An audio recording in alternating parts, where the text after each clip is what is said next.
Hey everyone, we are back with our Beyond Lemuria Oracle Study Group, and our card for this cycle is number 11, Aether, the Seamless Unspeakable.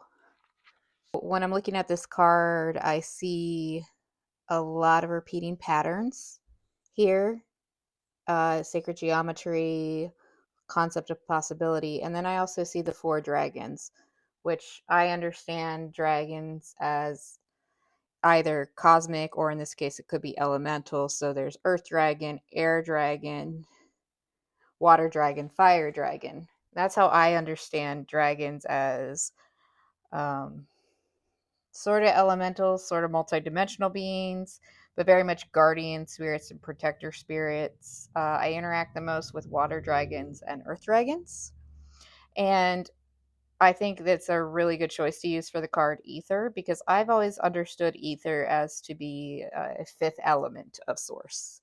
Kind of like Lilu is the 5th element. I'm aging myself here, but this is like the multi-pass of the elements. Again, going back to Lilu, the 5th element. Okay, if you haven't watched the movie, you need to. I was going to dress up for her as Halloween one of these years. I still haven't done it.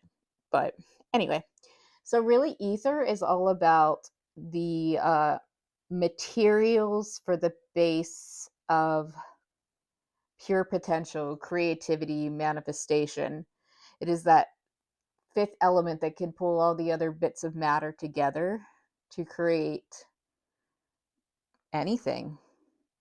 So reading out of the book here from Izzy Ivy is the Aether is the seamless unspeakable, 0-point field, the void, the blank canvas, threshold, anything is possible, time to choose what you want to bring into your life, endless possibilities, limitlessness, and paradox. I think that's really interesting. I had pulled all of these cards a few weeks back so I could schedule out. So I really didn't know what was going to be going on in my life or in the world when I intuitively drew these cards, and I just kind of shuffle them till they fall out. That's kind of my style. And I really think the void or the blank canvas is a really great card for this time of year. We're getting close to Samhain, or All Hallows Eve, or Halloween, or Dia de los Muertos, the Day of the Dead. And then there's many, many other celebrations around this time involving connection to the dead, to the ancestors. But this is also a time that I've always understood as the witch's new year. Traditionally, in our modern world, we have the new year as January 1st, which is right in the middle of winter. It's cold. Who wants to look at a blank canvas? Technically we should be hibernating, not worrying about creating the rest of our life. But so if we look at Samhain, October 31st to November 1st, as a actual new year, I call it the witch's new year. That is a really beautiful time to have this concept of a blank canvas. And it's also a time to kind of learn to be comfortable in the void and in the unknown. You can't go out and plant seeds this time of year and expect them to grow, with very exception of a few plants, but you can start thinking and letting your mind wander. You can have the blank canvas in front of you and think, what kind of life do I want to bring in over the next few seasons?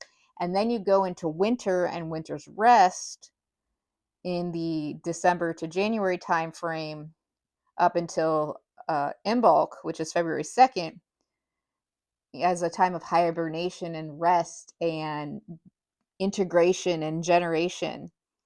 So it really is a good concept for this time of the year and for this idea of the void and possibility. So I'll keep reading. This illuminated space of no distraction and pure potential is beyond the threshold. It is the silent, meditative moment out of time, the centered and present place beyond the hustle of the mind and the outside world. It is where all dreams are birthed, and is the light we may fear to be darkness when, just for one moment, everything ceases to exist. I've talked a lot about Gaia's dark night of the soul, and many people I know are going through the dark night of the soul, and how those of us who understand the shift and what's going on in the world right now, and really the multi-dimensionality and the vastness of the universe and the connection to spirit or God or source, whatever term works for you, I do believe there's actually many paths to the source and to uh, getting to your divine potential. Is that when you can walk like that, walk that way, you can walk this way, you can be a light in the world for others, and it's a really beautiful experience. And I talk more about that in one of the Simone Frequency podcasts, so I'll link to that at the end of this, and I'll put it in the show into the notes below. So and then this says this is the place in between worlds, and that is really beautiful for this point of time, is to be this place in between worlds, because traditionally as we get closer to Samhain, the veils do thin, we do step into a place in between worlds. I love how pulling these cards add up in ways that, like, I didn't even know, because I just said, okay, what's the October cycle card, what's the November cycle, and I kind of work off the moon cycles when I'm going to pull these. So, again, the place between worlds, the womb before we incarnate, and from here, we can choose where we want to go. And again, this is this time, again, going back to this Witch's New Year's. Where do you want to go? What do you want to see come into your life in the next few seasons? Start dreaming about that. And of course, it's really hard to dream if you haven't done your shadow work. So this idea of the void and doing your shadow work, or your shadow weaving, as my witchy partner and I are calling it, it's really hard to move into that space of dreaming. So this is, the time between worlds. It's a really good time to do shadow weaving, connect with those parts of yourself. We have all these different stories of Inanna and Persephone and other goddesses and deities moving into the underworld and moving into the deep. And that is what's going on this time of the year. We're beginning to descend into ourselves, into the winter, into the darkness. We're in between the autumn equinox and winter solstice. And, this is the time of moving into your darkness. And, are you afraid of your own darkness? Are you afraid of your own shadow? And what could happen is you chose to sit down and have tea with those parts of yourselves that you haven't talked to in a while, and you're not sure you want people to know about. What would happen if you could start to reconcile with your own shadow this year? And then what could you create from that together? The land has been tilled in readiness for the flowers we wish to seed. Again, preparing the land for the winter. Some people plant cover crops, but it's not quite time yet. It's just prepping the land for the winter and moving into this autumn dark season. Outdated doors have been closed, and in the space between breaths, we open new ones.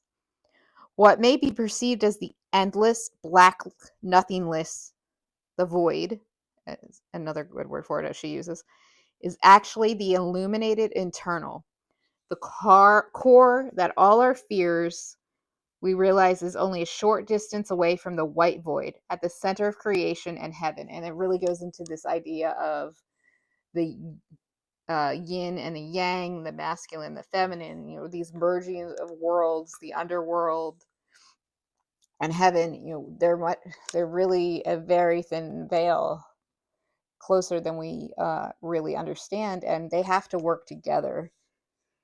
And that reconciling of the darkness and the light in all of us is, I think, something that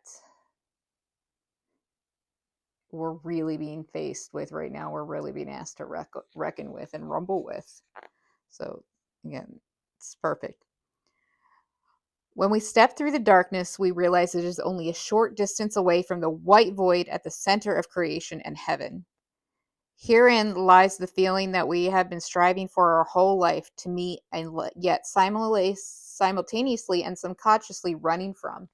How many of us get afraid of the blank canvas as artists, or the blank page as writers, or you thought you knew what you like life looked like, and something changes outside of your control and you're left with all these options. What do you do with them when your prescribed life that you were just doing what you thought you were supposed to do has disappeared into darkness? Yes, it's scary, but there's also a world of possibilities there. How could we look at this differently? So we stop running from it. We can't run from our shadows. We can't run from our past. We can't run from our experiences, and we can't run from our future. But we can end up sucked into someone else's darkness instead of, embracing all the potential in front of us and what we could be. Herein lies the feeling that we have been striving our whole life to meet, and yet simultaneously, subconsciously running from. Have you ever felt like you're on the threshold of something and you can feel it? I certainly have sorry, I tapped my mic. I got to remember not to do that. Definitely with me and channeling, like I was sitting at the threshold of doing this work for, about a year and a half before I was ready to go public and do this work. And I felt myself sitting at the threshold of it. And it's like, I don't know what all this means for my life, but I just know that it's time to do it. In this place of graceful surrender, I've been learning so much about graceful surrender. I've had, my mom is sick, so I'm here in Pennsylvania at the moment, actually taking care of my family's dogs because they're on a trip before my mom's surgery. And, I've also had some people disappear from my life, and I've had to surrender to that. And then I've had some people reappear in my life that I would have never anticipated. So, and just trying to surrender to that. I actually just finished a pattern called surrendering, but I just finished that on October 13th, about this whole idea of surrendering, whether it's to our faith in ourself or to our faith in God or Jesus or the Morgan, or to the universe, to source, however you put it. Can we surrender to there a greater power and a greater purpose, and knowing that we're part of that and we co-create that? And again, that goes back to this ether, this fifth element, this ability to pull all of them together. I'm just going to gracefully surrender to it. In this place of graceful surrender, we may know that we are held, and allow ourselves to the spaciousness to drop deeper into the experience of our existence. Oh, that's beautiful. I didn't even read that far ahead, but yeah, surrendering to know that the universe has our back. You can't dabble as a witch or as a spiritual person and be able to be grounded and hold true to yourself, but also surrender to the universe. It's a balance that you have to walk, and you have to reconcile with that darkness and that light in yourself, and learn to work together with them. And so this is just a beautiful card for this. So for the themes, too elusive and mysterious to define. It's me, right? Too elusive. I just see a bunch of people rolling their eyes on camera. What? Behind the camera watching me. It's okay. Themes, too elusive and mysterious to define. Unknowing without words. Now that one is very true to me. Early on in my psychic gifts, I just knew things, and I didn't have words to know how or to explain them, and I just had to learn to trust them. And after a while of not trusting them and seeing the consequences of that, I'm going to trust my inner knowing. I'm going to trust the gut, so to speak. We know ourselves and our bodies more than anyone. And, certainly coming out as channeling in the last year, and living my life very openly as a practicing witch and an oracle and a modern mystic, as someone who follows in a very eclectic path that includes Jesus, the Magdalene, the Mary, the rose lines that come down from Asherah and Inanna and Canaanite and Mesopotamia, and then they travel to France, and then they make it over to throughout Europe with the old pagan belief systems. That's definitely a very eclectic piece for me. But I've always been very drawn to Gnosticism, Gnostic Christianity. I met Margaret Starbird many years ago. She wrote The Woman with the Alabaster Jar. And, I understand myself to have other lifetimes during the time of Christ and during, prior to that, and in that part of the world, and also with galactics that are connected to that time in that part of the world. And, realizing how my spirituality works and how my gifts work have been a lot of surrendering and then trusting what I know, even though I can't always explain it. And so, because being me, I went searching for it. It's how I ended up in seminary and studying religion for so many years, dropping out of seminary, and now I'm here doing this, and figuring out the theme of the spaces in between and life force energy and creation. I do very much believe that we are